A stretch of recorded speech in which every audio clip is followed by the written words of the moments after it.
one of the most prolific writers of our times, has definitely shared his career with Dilip Saab's genius. His words have always not only been fluid, important, but also have made an important place in the movie business. Every beat of his, every lyric of his, and every thought of his has resonated the importance of words in Indian cinema. Ladies and gentlemen, I give you Javed Akhtar.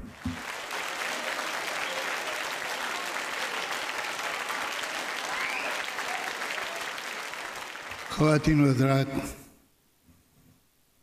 कोई क्या कहे, क्या क्या कहे, कितना कहे, कैसे कहे। इस थोड़े से वक्त के छोटे से प्याले में इस मोहब्बत, इस अक़ीदत, इस चाहत, इस श्रद्धा, इस इज़्ज़त का समंदर कैसे भरें। लेकिन फिर भी एक बात आपसे कहूँगा कि ये मोहब्बत, ये अक़ीदत, this reverence, this love, this admiration, which like me, millions and millions of people feel even today. This is not some kind of a teenage fascination or obsession that we carry even today. As a matter of fact, with time, we are realizing, we the admirers of Dilip Kumar, that how right we were right from the beginning. As we are developing understanding, we are learning and experiencing more. We are understanding the nuances of his acting, his work. As a matter of fact, his greatness is still dawning upon him.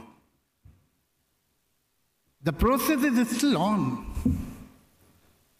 And believe me, this statement is not just emotional.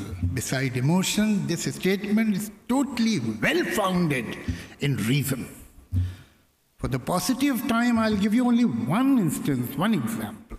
By 1953, the Western world got convinced that they have found the first method actor in cinema, called Marlon Brando. Because,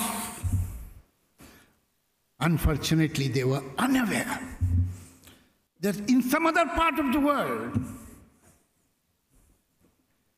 in India, there is an actor who started his journey in 1944. And as a matter of fact, he was doing all that is called method acting. After first few stumbling steps, he found his bearings. And not only that he found his bearings, he developed a new syntax, a new grammar, a new language of acting. This is not a matter of opinion. It's a matter of history. Ladies and gentlemen, the first method actor of cinema is none other than Mr. Dilip Kumar in the world. Sanskrit जो इतनी विशाल, इतनी पुरानी, इतनी महान भाषा, 3,500, 4,000 साल पहले एक विद्वान ने इस बड़ी भाषा के सिंटैक्स को, ग्रामर को कोडिफाई किया। ये सही है, ये यूं लिखा जाएगा, ये यूं बोला जाएगा, ये यूं पढ़ा जाएगा। एक विद्वान, उसका नाम था पाणिनी। यूसुफ साहब, हिंदुस्तान की फिल्म एक्टिंग के आप Panini. You have codified Indian cinema's acting. And that is why generations after generations and generations after generations, you see that actors have that influence. Actors have that color, that shade, that shadow, that effect. They have learned from him. For 60, 70 years, he has left his mark. It's not easy in show business, in mass communication. With time, people change, aesthetics change, values change, aspirations change, morality changes. To remain relevant for more than half a century is not easy. It's not less than a miracle. दो तरह के लोग हुए. On one side, there were some mediocres who just tried to mimic him, imitate him. But on the other side, there were extremely talented actors who seriously understood his craft. He understood his way of working, and they learned from him and added something from themselves also and gave it to the next generation, and then next generation and next generation. Today, when I see sometimes, I feel amused that young boys, young actors of today, they are doing that have been started by Dilip Saab, but they don't know from where it has come, because it has come from generations and generations. They are putting the right wheels in their vehicles, but they don't know who had invented the wheels. बात अगर सिर्फ इतनी ही होती तब भी बहुत बड़ी थी, लेकिन हैरत तो ये कि बात इससे आगे. ये सिर्फ एक्टर्स नहीं, हम राइटर्स ने, डायरेक्टर्स ने, हमने सीखा है दिलीप कुमार. जब हम देखते हैं यूसुफ साहब की फिल्में, वो ब्लैक एंड वाइट फिल्म्स, तो ये देखते हैं कि इन्होंने एक सीन को कैसे ऑर्केस्ट्रेट किया है, इन्होंने पंच लाइन को किस तरह छोड़ दिया है, इन्होंने ड्रामेटिक सीन को किस तरह अंडर प्ले किया है. And a sensitive writer would learn from this and would write accordingly that this is the right way. यही नहीं, मैं तो समझता हूं कि हम लोग तो चलिए सिनेमा में हैं, सिनेमा से बाहर यूसुफ साहब ने हमारे समाज पे, हमारी सोसाइटी पे एक गहरी छाप छोड़ी. एक ऑक्सफोर्ड डिक्शनरी होगी, वेबस्टर होगी, there are different dictionaries, but there is one dictionary that each one of us carries. That is in our mind. And in that dictionary, you have decided what is the meaning of this word. Same word means different things to different people. But there are many, if they turn the pages of their mental dictionary and look for that word called dignity, they will find only one meaning: Dilip Kumar. I must thank you. We must thank you for being you.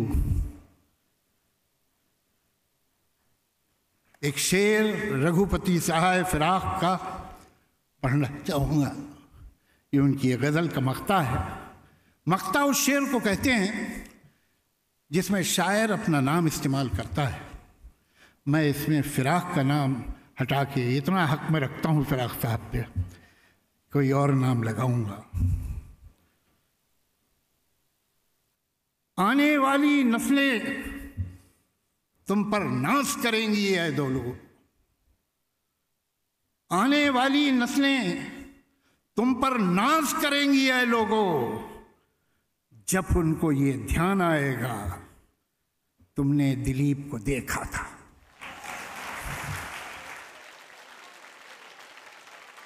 Dilip Saab, as we know, as you've seen, is possibly one of the most loved actor of Hindi cinema, the most respected.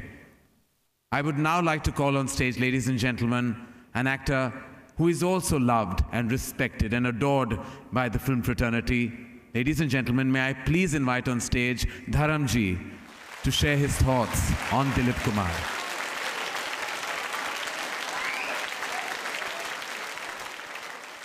Good evening, friends. आज की शाम, आज का ये खूबसूरत जश्न जिनके लिए मनाया जा रहा है, उनके लिए आमिर ने, जावेद ने बहुत कुछ कहा है।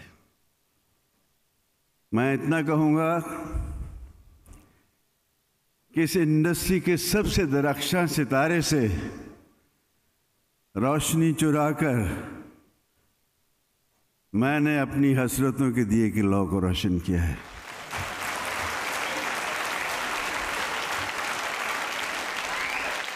आधी सदी से भी एक लंबा अरसा हो गया इस बात को। एक नेक रूह से मेरी रूह का तारुफ हुआ था। मैं एक खूबसूरत नौजवान को देख रहा था पर्दा सीमी पर। राम था उसका नाम, चेहरे पर जलाल था, वतन परस्ती का मादा था और हाथ में तिरंगा झंडा लिए खुली जीप पर गा रहा था, वतन की राह में वतन के नौजवान शहीद हो। वो लम्हा मेरे दिल पे नक्श कर गया। एक सुरूर सा आने लगा फिल्म देखते देखते। बाहर आया तो एक वजद तारी हो गया मुझ पर।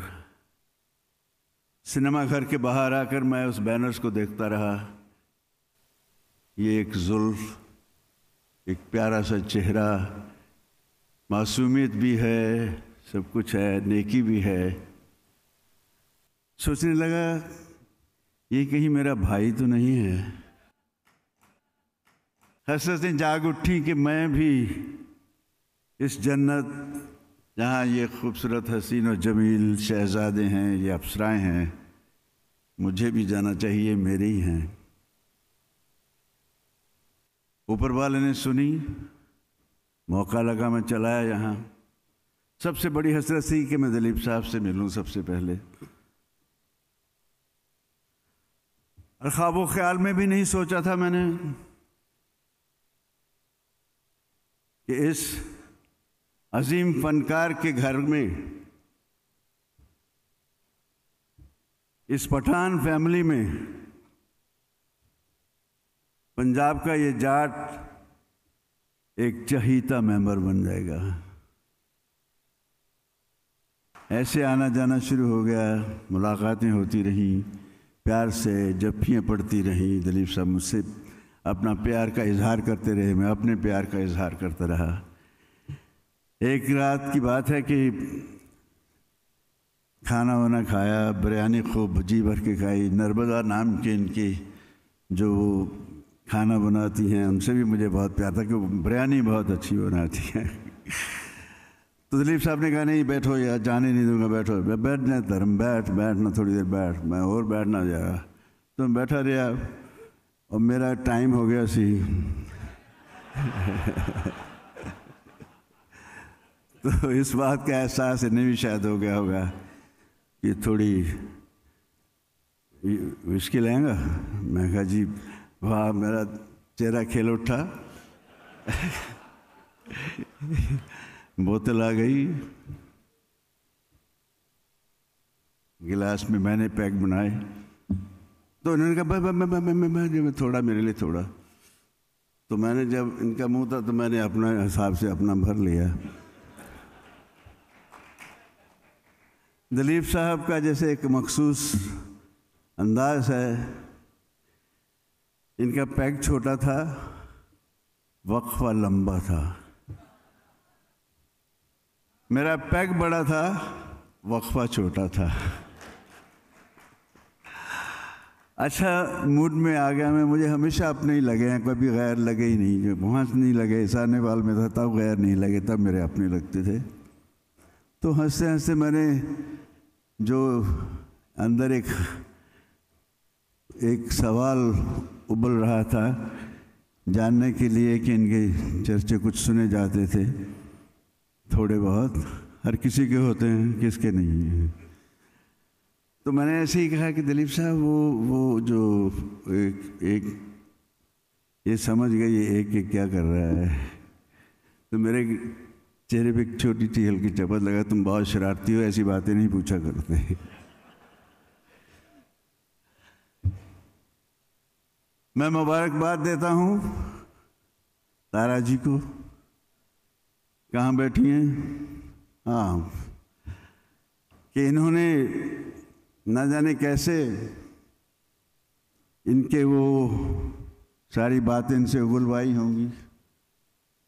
मुझे लगता है इनके उस किताब के की हर सतर के हर लफ्ज़ को हम गौर से पढ़ेंगे और खोजेंगे, कहीं ना कहीं वो बहुत सी बातें मिलेंगी।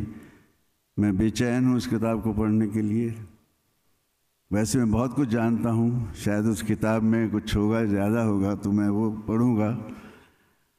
और मैं चाहता हूँ मेरे इस बड़े भाई का साया मुझ पर, इस फिल्म इंडस्ट्री पर हमेशा हमेशा बना रहे, ये सेहतमंद रहें, और ये सायरा जी और दिलीप साहब की ये खूबसूरत जोड़ी हमेशा सलामत रहे, और आप इसी तरह इकट्ठे होते रहें, ऐसे जश्न हमेशा मनाते रहें। खुश रहिए, बस इससे ज़्यादा मैं और कुछ नहीं कहूँगा।